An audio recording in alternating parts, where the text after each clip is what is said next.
Il y a un secteur pourtant qui fait exploser les statistiques, les échafaudages, les mêmes qui ont provoqué la tragédie de Malais. Dans ce secteur, les chiffres sont alarmants, 600 accidents par année. Chaque année, un monteur sur 4 est victime d'un accident, soit une augmentation de 40% en 10 ans. Jean-Michel Brouillard, responsable du secteur échafaudage à Unia, nous emmène en tournée dans l'Ouest lausannois. Mission, nous montrer la dangerosité du métier. C'est la phase la plus dangereuse. Ouais. C'est la phase où il a le plus de risque de chuter. Regardez, son collègue lui transmet le cadre, il doit se pencher pour attraper le cadre. Donc sa seule sécurité, c'est le harnais. En cas de chute, il n'y a que le harnais qui va lui éviter d'arriver jusqu'en bas. C'est pas pour rien que c'est le métier le plus accidentogène de la construction. C'est quand même 2 fois plus que les maçons, hein. En cas de chute, il n'existe donc qu'une seule sécurité, le harnais. Mais pour les syndicats, cela ne suffit pas. Ils exigent des équipes obligatoires de 3 monteurs. Or, pour des raisons économiques, les échafaudeurs travaillent le plus souvent en équipe de 2. Trop dangereux, proteste Unia, car en cas de chute, le harnais peut s'avérer aussi un piège mortel pour l'ouvrier, suspendu dans le vide. On dit qu'au bout de 10 minutes, il y a un risque d'atteinte à la santé. Au bout de 20 minutes, il y a un risque de mort. Et ça, c'est pas moi qui l'ai inventé. On le trouve dans toutes les publications de la SUBA. Hein? Donc c'est clair, il y a un risque réel que tout le monde sait, que si le gars reste pendu dans son harnais, il faut être capable d'assumer le sauvetage en 10 minutes.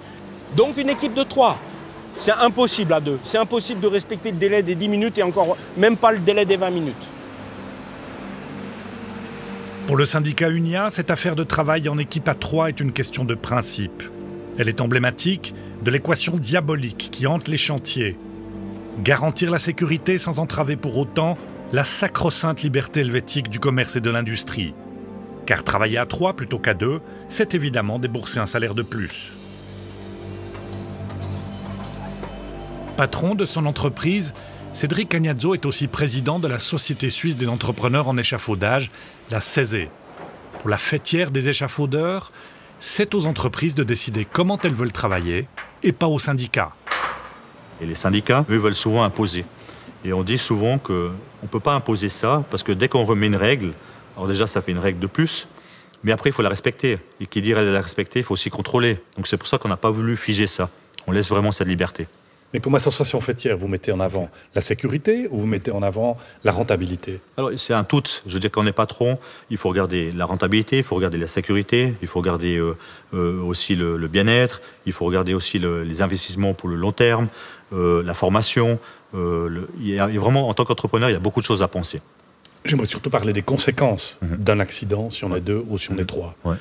Vous savez qu'en combien de temps on peut mourir si on est suspendu à un harnais? 20 à 30 minutes. Mais est-ce que ça ne plaide pas alors pour systématiser les équipes à 3, si on veut vraiment mettre la sécurité en avant? Je pense que ce n'est pas moi qui dois répondre par rapport à ça, c'est plutôt les spécialistes qui doivent répondre.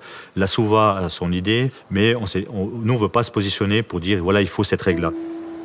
En 2022, une inspection du contrôle cantonal des chantiers de la construction, une organisation paritaire vaudoise, a mené une inspection surprise auprès de 29 chantiers du canton. Les résultats sont accablants.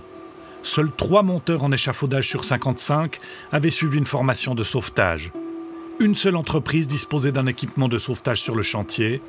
Seul un quart d'entre elles travaillaient en équipe à 3. Malgré des années de négociations sous les auspices de la SUVA, les employeurs des échafaudages n'ont toujours pas l'obligation de renforcer leurs mesures de sécurité, malgré les statistiques. Grosse colère du syndicaliste. Je suis très fâché parce que je ne supporte pas que depuis 2019 que je fais ce travail de dénoncer ça, il n'y a rien qui a été fait pour y pallier. Que tu fasses un métier à risque, c'est un fait, c'est un métier à risque. Mais qu'on ne prenne pas les dispositions pour limiter ce risque, ça me met en colère, c'est juste pas possible. Et c'est des pères de famille qui vont travailler tous les jours en connaissance de risque, la boule au ventre. On rencontre la SUVA 1 fois, 2 fois, 3 fois, 5 fois, 1 fois au niveau, 2 fois, 3 fois au niveau régional, puis après au niveau national. On rencontre la SUVA avec la CESE. Et résultat, ils ne sont toujours pas protégés.